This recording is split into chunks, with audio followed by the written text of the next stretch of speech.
Hello everyone, again welcome to channel pharma stars. तो हमने vitamin का पार्ट 1 कंप्लीट कर लिया था और अब हम विटामिन का पार्ट सेकंड कर रहे हैं। पार्ट सेकंड के अंदर हम ये डिस्कस करेंगे कि डिफरेंट टाइप्स ऑफ विटामिन में कौन सी न्यूक्लियस और कौन सा रिंग सिस्टम प्रेजेंट होता है। जीपीट में डायरेक्टली क्वेश्चंस यहाँ से पूछ लिए जाते हैं कि इसमें कौन सा न्यूक्लियस है, तो वो हम आज डिस्कस करेंगे। नाउ सबसे फर्स्ट हम बात करते हैं विटामिन ए की। ये क्वेश्चन 2 बार जीपीट के एग्जाम में आया हुआ है। विटामिन ए का नाम आपको पता है, रेटिनॉल। जो विटामिन ए होता है वो सबसे ज्यादा कैरेट में होता है। कैरेट जो होता है वो विटामिन ए का रिच सोर्सेज होता है, क्योंकि इसके अंदर क्या होते हैं, बीटा कैरोटीन होता है। बीटा कैरोटीन से हमें रेटिनॉल मिलता है, जो कि हमारी आईज के लिए बहुत अच्छा होता है। ये हम प्रीवियसली डिस्कस कर चुके हैं कि कौन से विटामिन की कमी से कौन सी डिजीज होती है। आज हम ओनली रिंग सिस्टम पर डिस्कस करेंगे। तो डायरेक्ट क्वेश्चन यहाँ से आया था कि बीटा कैरोटीन जो उसकी स्ट्रक्चर है उसमें बेस न्यूक्लियस कौन सा है, यानी कि विटामिन ए के अंदर कौन सा न्यूक्लियस प्रेजेंट होता है। तो आपको ये लर्न रखना है, बीटा आयोनोन रिंग होता है। कौन सा होता है? Beta ionone. तो आपको ये ऐसे ध्यान में रखना है, बीटा विटामिन ए जो है वो हमें बीटा कैरोटीन से मिलता है। बीटा कैरोटीन से ही हमें, बीटा कैरोटीन के स्ट्रक्चर में ही बीटा आयोनोन होता है। तो जो मेन न्यूक्लियस होता है वो बीटा आयोनोन का होता है। दूसरी हम बात करें विटामिन डी। विटामिन डी का जो नाम है वो है कोलेकैल्सिफेरॉल। कोलेकैल्सिफेरॉल, और इसकी भी डिफरेंट टाइप ऑफ फॉर्म्स है, D1 D2 D3, लेकिन हम डिस्कस करेंगे कोलेकैल्सिफेरॉल और बेस न्यूक्लियस की। हम बात करते हैं विटामिन डी, है ना। कैल्शियम हमें इससे मिलता है। इसका नाम तो आपको ध्यान में रह जाएगा कि हमें सनलाइट से विटामिन डी सबसे ज्यादा मिलता है ना। और कैल्शियम भी इसमें होता है, कैल्शियम को एब्जॉर्ब करवाता है बॉडी में कौन? Vitamin D. और इसके अंदर जो न्यूक्लियस होता है वो कौन सा होता है? Steroidal nucleus. ये आपको ध्यान में रखना है कि विटामिन डी के अंदर स्टीरॉयड न्यूक्लियस होता है और इसका नाम होता है कैल्सीफेरॉल। कैल्सीफेरॉल कैल्शियम के एब्जॉर्प्शन को बढ़ाता है ये।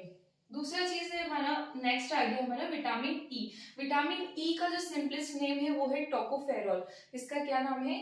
टोकोफेरॉल। जैसे हेयर फॉलिंग वगैरह जो भी प्रॉब्लम्स होती है वो विटामिन ई की कमी की वजह से होती है। टोकोफेरॉल और फर्टिलिटी वाली जो प्रॉब्लम होती है वो भी किस में आता है? विटामिन ई के अंदर आती है। तो क्रोमेन रिंग इसके अंदर प्रेजेंट होती है। आपको विटामिन ई के अंदर ध्यान में रखना है क्रोमेन रिंग। ये क्वेश्चन भी नाइपर में आया हुआ है कि क्रोमेन रिंग, डायरेक्टली पूछा हुआ है कि क्रोमेन रिंग कौन से विटामिन में प्रेजेंट है, तो वो है आपका विटामिन ई। अब हम बात करते हैं विटामिन के। जैसा इसका नाम है नेफ्थाक्विनोन, वैसे एक फाइलोक्विनोन भी होता है, लेकिन हमें ये ध्यान में रखना है नेफ्थाक्विनोन। इसका नाम भी ओके है, ठीक है, नाम भी ओके है और इसका रिंग सिस्टम भी ओके है, ठीक है। यानी कि विटामिन के का जो नाम है वो नेफ्थाक्विनोन है और इसके अंदर जो रिंग सिस्टम है वो भी क्या है? नेफ्थाक्विनोन है। तो ओके ओके से आपको ध्यान में रखना है कि इसका नाम भी नेफ्थाक्विनोन है और इसमें जो न्यूक्लियस प्रेजेंट है वो भी नेफ्थाक्विनोन है। अब हम सबसे इंपॉर्टेंट बात करते हैं विटामिन बी कॉम्प्लेक्स की, जहां पे हमें कंफ्यूजन क्रिएट हो सकता है। तो B1 का हम जहां ध्यान में रखेंगे, थियामीन नाम होता है इसका। B1 बेरी जो होता है विटामिन B1 की कमी से होता है थियामीन। इसका नाम है थियामीन। देखो यहाँ से ही रिंग सिस्टम निकल जाएगा। इसमें थाया, थिया आपको दिखा है तो थायाजाइड रिंग हो गई, और एक और मीन तो पिरामिडीन। इसके अंदर कौन सी रिंग होती है? पिरामिडीन और थायाजाइड, दो न्यूक्लियस, जो कि दो न्यूक्लियस नहीं, पिरामिडीन मेन है जिसके साथ में थियाजाइड होती है। दो हेट्रोजाइक्लिक रिंग सिस्टम इसमें प्रेजेंट होते हैं। अब हम बात करते हैं विटामिन B2 की। विटामिन B2 में राइबोफ्लेविन, राइबोफ्लेविन फ्लेविन जो न्यूक्लियस होता है उसके अंदर जनरली आइसोएलेक्सोजीन, ये थोड़ा डिफरेंट है। फ्लेविन न्यूक्लियस, फ्लेविन जिसका भी नाम होगा, जैसे एफएडी भी हम ध्यान में रखते हैं, एफएडी में भी क्या है? एफ का नाम क्या है? फ्लेविन। तो फ्लेविन जिसके अंदर होगा वो उसमें न्यूक्लियस कौन सा होगा? आइसोएलेक्सोजीन रिंग सिस्टम होगा। तो ये थोड़ा सा डिफरेंट है, ये आपको ध्यान में रखना है, ये भी क्वेश्चन बहुत इंपॉर्टेंट है। अब हम बात करते हैं विटामिन B3 की, जिसका नाम है नियासिन। नियासिन में होता है, इसको हम नियासिन को क्या कहते हैं? निकोटिनिक एसिड भी कहते हैं या निकोटिनामाइड भी कहते हैं, दोनों नाम है इसके। और नियासिन को निकोटिनिक एसिड या फिर निकोटिनामाइड भी कहा जाता है। ठीक है, अब ये सिर्फ नाम से पता चल रहा है नियासिन जो है निकोटिनिक एसिड भी होता है, तो एसिड जनरली हम कार्बोक्सिलिक ग्रुप के लिए बोलते हैं, तो इसके अंदर पाइरिडीन रिंग के साथ में कार्बोक्सिलिक ग्रुप होगा थर्ड पोजीशन पे। अब हम बात करते हैं B5 की। B5 का नाम होता है पेंटोथेनिक एसिड। पेंटोथेनिक एसिड, तो इसमें पेंटोइक न्यूक्लियस है और एलेनिन जो कि अमीनो एसिड है, ये आपको ध्यान में रखना है। पेंटोथेनिक से पेंटोइक और पेरा एलेनिन इसके अंदर प्रेजेंट है। अब हम बात करते हैं B6 जो कि फर्दर बहुत इंपॉर्टेंट है। B6 का नाम है पाइरिडॉक्सिन और इसमें रिंग है पाइरिडीन। नाम है पाइरिडॉक्सिन और रिंग है पाइरिडीन। तो पिरामिडीन तो किसमें थी? B1 में, ठीक है, क्योंकि उसका नाम था मीन, थियामीन, थियामीन से पिरामिडीन, और इसमें पाइरिडॉक्सिन है तो ये सिंपल है, पाइरिडीन है और इसमें पिरामिडीन है। B1 जो है वो उसमें पिरामिडीन है और B6 जो है आपका पाइरिडॉक्सिन उसमें पिरिडीन रिंग है। ये आपको ध्यान में रखना है क्योंकि यहाँ पे कंफ्यूजन हो सकता है, ये पाइरिडीन रिंग है और यहाँ पे पिरामिडीन रिंग है।